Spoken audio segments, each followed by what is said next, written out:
Alright, so I'm going to do a quick little off the cuff, quick little rap session. This is not live, I should say. There'll probably be a lot more of these, probably just, quick little uploads to YouTube and stuff, but I don't know, something was on my mind. And I guess it's, the history of gaming for me. I don't know why I got a little reflective. I don't know, when I stopped playing Ark though, a little bit, about 10 minutes ago. Just got off a nice 3.5 hour session of that game, and it was kind of it was fun. It was fun, but it was kind of a bummer just because, I had to play all by myself. But I mean, that's fine because there's going to be a lot of games where I got to play by myself, especially for the sake of the stream, and to try out new games and stuff like that. But it did make me reflective, particularly on the time that I had in Rust. I know I talk a lot about Rust, but I do believe Rust is probably my favorite game of all time, just because of what it is and how it exists and the mechanics and,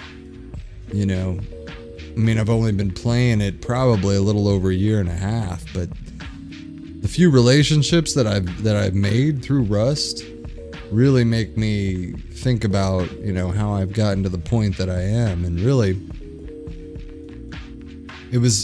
I guess it was just this thing that popped into my mind of hardcore gaming, and I guess I have been a hardcore gamer now for a good 13 years, and I was trying to think, was I a hardcore gamer when I was a kid?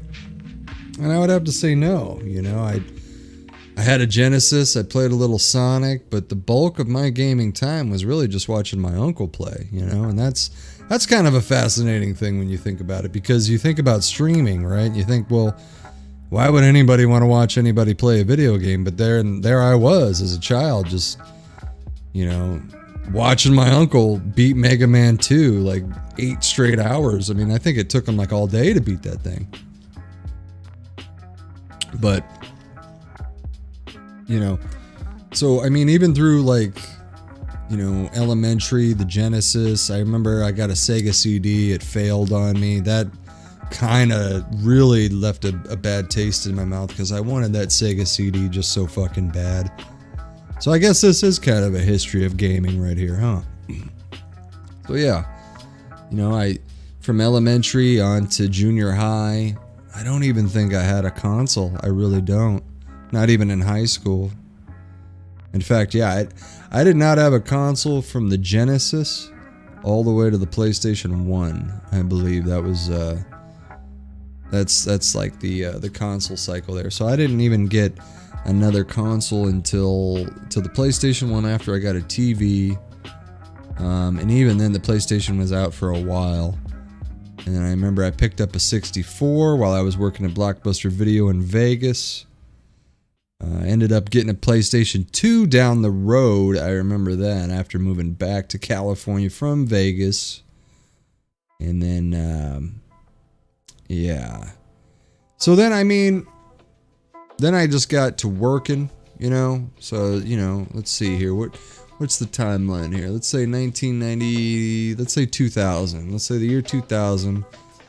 I think I got a PlayStation 2 around that time. It was either 99 or 2000. I got an Xbox as well. The first Xbox, the OG. And I remember falling in love with Halo big time. I remember I had to pick it up because everyone was talking about it. I mean, even though I wasn't into gaming, I still kind of paid attention. And what really makes me sad when I think about those times in 1999 and stuff like that, and all the games that I missed out on because I didn't have a PC and I just wasn't into it. Mainly because I didn't know what I was doing. I didn't get an actual personal computer, which was a compact fucking Presario that me and my ex-wife actually bought from Costco. And I remember it being so exciting to have a computer again, but I wasn't, up on the tech or anything like that.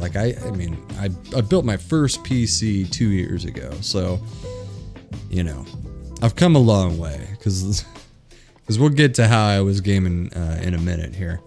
But let's see, I think that, after me and my ex-wife divorced, You know, because even then, I guess you could say that during the time I was with her, that there was some hardcore gaming in there, but the hardcore gaming aspect was only like in football games like Madden, NBA, short time with Halo for sure, but that was all by myself. Because she did actually play Madden with me, and that was pretty cool actually. Shout out to the ex there. She did play a hell of a lot of Madden with me now that I think about it. We played a couple seasons together. So that was a hardcore gaming experience for Madden for sure. But I remember, you know, after the divorce and all that, I moved out. I actually had to move back in with my grandma. It's a common tale these days, and I have no problem, no shame in talking about this shit now. I remember when I had to move back in, I was like, oh my God, this is the end of the fucking world. But yeah, I mean, this was around, so this was like 2005 that this happened, right?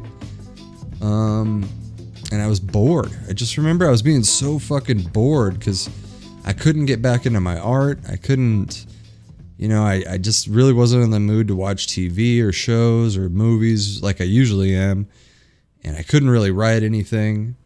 So I was like, I got to get into something, you know, I got to find something to do here. And my uncle, I should say, I was bowling at the time. This was like 3 straight years of bowling too. I was really into bowling, you know, the bowling league. I love, even to this day, I long for a bowling league out here in Arizona. Like, I just would love to find 3 solid people that enjoy the game like I do, and at least, you know, want to play it casually, but a little hardcore, you know? Like, I do love to roll. It's like the one, you know, activity outside of, you know, not looking at a fucking screen radiating my eyes that I actually do enjoy. But I remember my great uncle, who was on the bowling league with me at the time, just raving about EverQuest and raving about World of Warcraft and how he lost so many hours. I remember thinking, fuck that, I'm not sitting in front of a computer all day, there's no way. So I remember after the time moving back in my grandma's, and my uncle was living there at the time as well. You know, shout out to my grandma, because she's a fucking saint. She's a fucking saint. She doesn't close her doors to anybody, and you know what? More parents, more grandparents need to be like that, at least if your kids are good. You know, I don't consider myself a bad guy. I've always been pretty good, a little rebellious and shit, but I've never been like a fucking evil person. So my uncle, you know, he goes out, he buys a computer, he gets it from Walmart, he puts a graphics card in, he's real excited, he gets EverQuest 2. This is the game that he decides that he's going to put all his time into. And I remember at the time thinking, well, fuck that, I'm not going to sit in front of a computer all day, that kind of thing. But I remember just feeling that slight bit of envy and jealousy of just like, man, that would be kind of cool, because you're hearing all these stories of like, you know, like, oh, I did this, I did that, I did this, I did that, I gotta go finish this quest. And it was just like, man, that does sound kind of cool, especially in this ongoing multiplayer world, because this was around the time where, you know, an MMO was a foreign thing to me, you know. So here we are, 2005. He gets all sucked into that. He's playing it for about 3 months. Like, I don't even think he came out of his fucking room for 3 months while he was playing this game. It was incredible, like how an MMO can take you over. But I do believe that the MMO was a factor in my hardcore gaming habits to this day, actually. But so from 2005, a game comes out. I didn't really know. I think it came out in 2004, actually. But so 2005, I decide I'm gonna go get myself a computer and find myself an MMO. And I was actually thinking about World of Warcraft at the time, but I didn't really want to do it because I don't know what it was about World of Warcraft at the time, but people were saying that it was dying and it was boring. Like, I was listening to a lot of podcasts at this time. That should be noted. But my point is, I go to Walmart, I pick up this computer. I think I picked up the game Black and White 2, and I remember being so bored with it. just getting bored with it, because I had Black and White 1 on my first original PC, and I really liked it, but it was the first like simulator game I ever fucking played. So I go back to Walmart, I think later that night or a day after, and I start looking at the game section, you know, and I'm like, I see World of Warcraft there, I saw EverQuest 2 there, because this of course is back at the time when, you know, games were actually fucking stocked on the shelves too. So I see EverQuest 2 there, I see World of Warcraft there, and then I see a game that I'd never fucking heard of. I've never heard of this game before. And I look at the box and I'm like, this seems pretty cool, you know, like I should try this. And I go home and I install this fucking beautiful gem of a video game onto my computer, and the rest is fucking history. And that game is a game that's no longer around today. It was an MMO. It was shut down. I forgot when it was shut down. I think maybe 2012, 2013. The game is called City of Heroes. It's a superhero MMO. And to this day, four people that I met in that game, in a virtual world, strictly by chance, just by walking by them in a video game, in a virtual world. 4 people come to mind that I consider to be really good friends of mine 13 years later to this day, even though we haven't even met each other in real life. And that's the craziest fucking thing about gaming that really will blow your mind, is that, you know, when you're growing up, at least when I was growing up, it was all single player, you know, you had to have one screen if you wanted to have the second controller. Never in our lives did we dream of, you know, everyone in their own home doing their own thing and meeting multiple amounts of people from all ages and all different kind of nationalities, all different kind of cultures.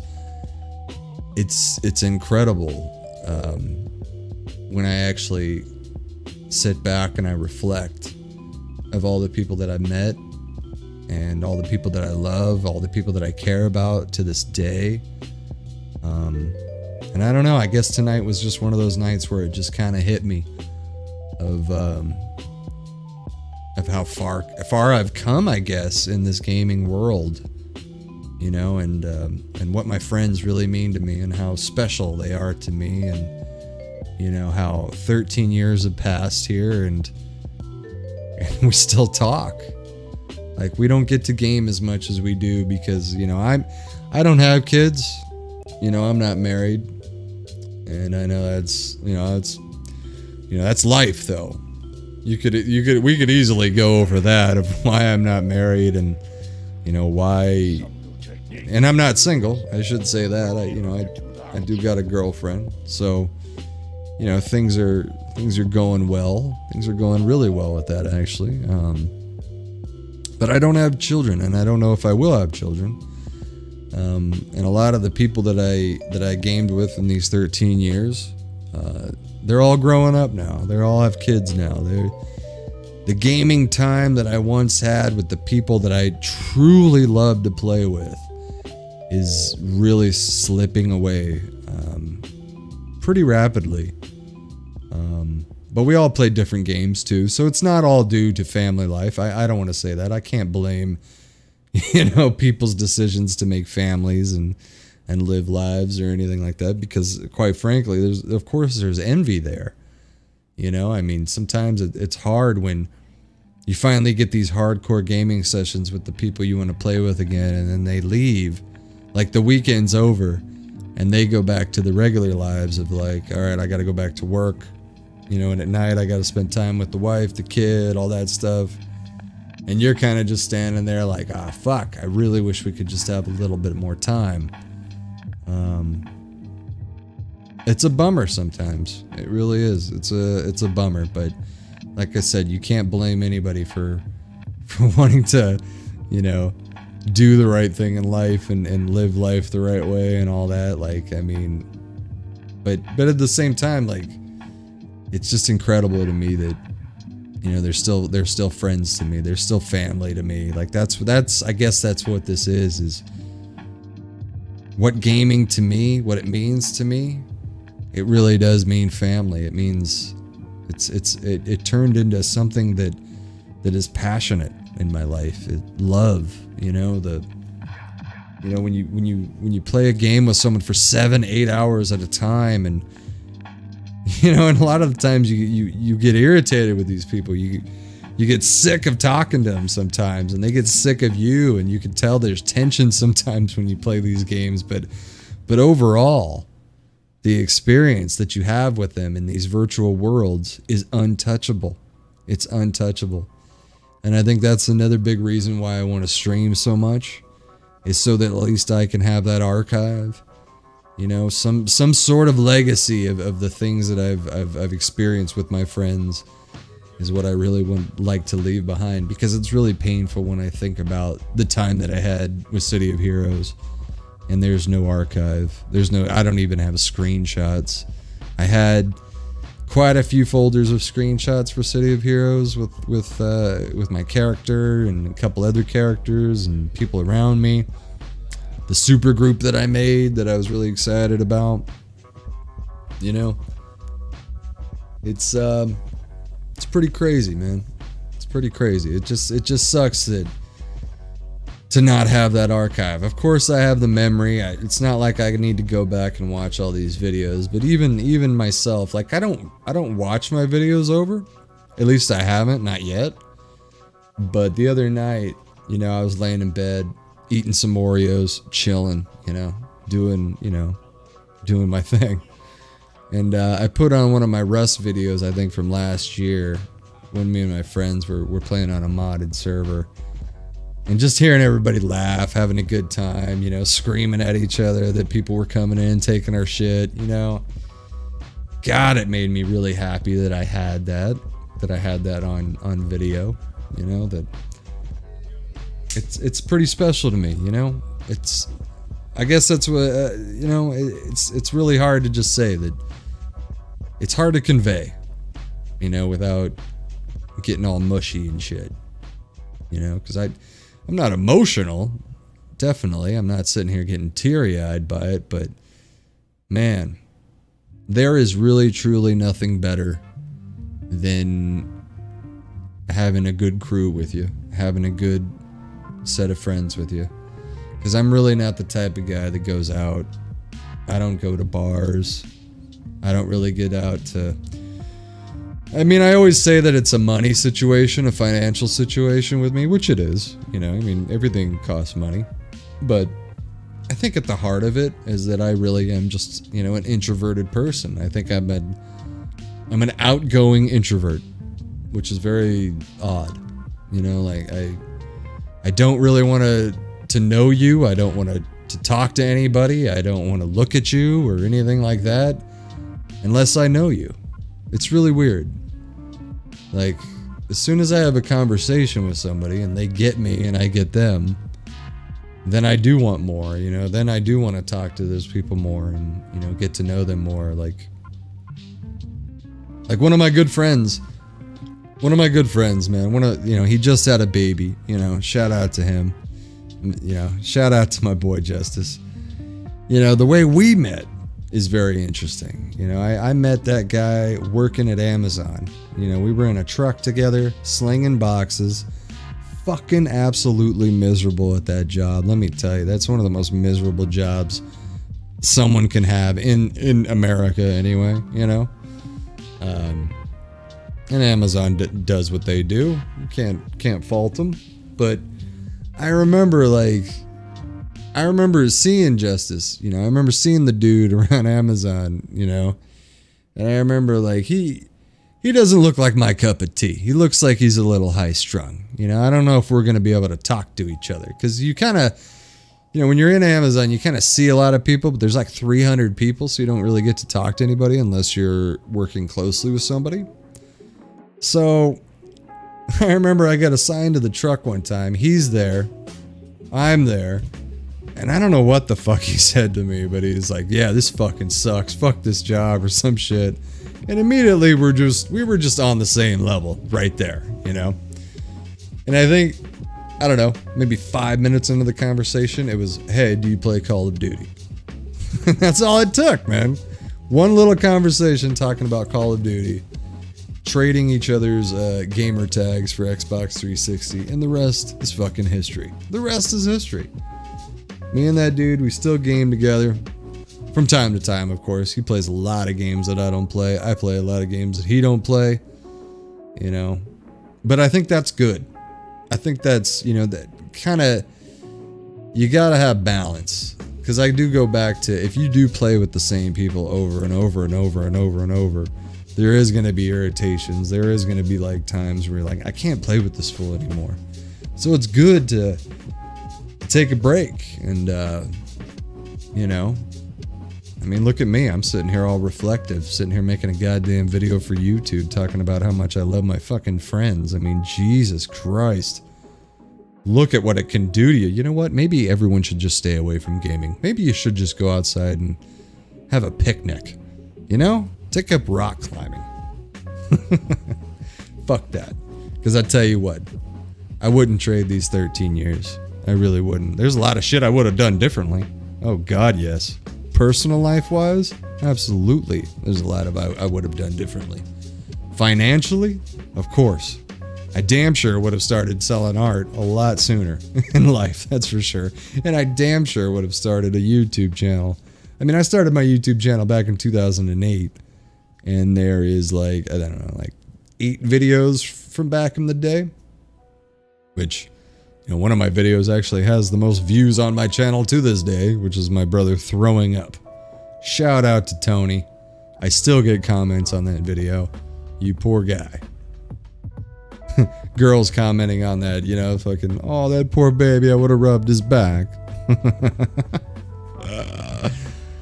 I don't know. It's just a reflective night, I guess, you know, and... Another guy I met at Amazon, working at Amazon, which is, you know, out here in Arizona. I guess I'll save how I got to Arizona for another cast, I guess. You know? I mean, we don't have to really discuss the entire gaming history. I mean, basically, City of Heroes led to World of Warcraft. World of Warcraft led to a particular podcast that I listened to. That particular podcast led to a plethora of new people that I never thought that I would ever know. It led to the first time being in a true guild of a game like that, of that size, World of Warcraft. And then it actually led to, you know, some personal stuff. Breakup of an entire guild. Some fucking massive internet drama that was insane to think about now. You know, and I know I conducted myself poorly back then, but I was, you know, I guess I really wasn't young either. Jesus, I was 29 at the time of that internet blow up. So, yeah, but, you know, I said a lot of things to, you know, the guys that ran that podcast, those hosts, and, you know, shit happens. Like I said, you know, maybe we all should have taken a break. But I don't want to go into too much of that story. All I can say is that I wish that I wouldn't have said a lot of the things I would have said after the great breakup of that pretty cool guild. You know, and I think about that, it's kind of a shame that it had to end the way it did, because that was probably the greatest leveling experience in World of Warcraft that I've ever had with, you know, it was like 60 people all leveling together. It was really incredible. It was really, really cool to be a part of, and I'm really happy that I was a part of that. So, you know, if this video ever makes it to those podcast hosts, I hope that they know that I am a little sorry for how I conducted myself when I was in the younger days there. Like I said, shit happens. People are assholes sometimes, and you know goddamn fucking well what. I'll own up to it when I'm an asshole. Even all the people that I've discussed tonight. All the people, all the shout outs that I would give. You know, Court Fuchsius, Hestos, Driggsy, Vidya Games, Inika, Tess, fucking all the Rust people, Messi, Heisenberg, Dipod, Moose, Neo, all those good people, man. All those Don't Fire at Will. Don't Fire at Will. You know, shout out to Don't Fire at Will, man. That guy, I really like that guy. He had a good voice. And I remember when I came back to Rust, and, you know, I was like, I came back, I went to this official server. I was like, I'm going to get a community going, you know, and I picked this little part of land. I was like, come on, man. All these nakeds around me. I was like, come on, let's do a community. Let's not fight each other. And Don't Fire at Will was one of those guys. So he was kind of there at the start of that strange clan resurgence thing that happened in Rust that led me to actually streaming. Because if it wasn't for a couple of those people that I'd never met until I played Rust with them, international people too, people from the UK, Russia, Germany, Canada, you know, all these people that, Denmark, all these people that I played with, there was at least 2 or 3 of them that really pushed me to streaming. And definitely a shout out to those guys, you know, Messi, Heisenberg, Dipod, you know, Scorch. I know Scorch to this day, man, he's a badass in Rust, man. To this day, he'll pop in a stream every now and then and say, why aren't you playing Rust? You know, I'm trying to get back into it, and you know, we will get back into it. But I think that's also part of the video too, is like trying to find the right crew, you know, the right fit again, you know, because right now I feel like, you know, I'm a man without a crew in a way again, you know, like I'm almost a free agent. But that's not really the truth, because the crew is still there. It's just that I have a lot more free time than my former crew, and that's the, you know, that's the truth of it, you know. See, the DNN specials won't always be all ranty, you know. I think this was a good little special. It's just a shout out. It basically is just one big blowjob to all my friends. My mouth is very, you know, I don't know. I got cum all over my face right now from all my friends right now, just because I feel like they all deserve a shout out. They've had my back this whole time throughout so many personal issues that I've had. You know, these guys have always been there when I needed them.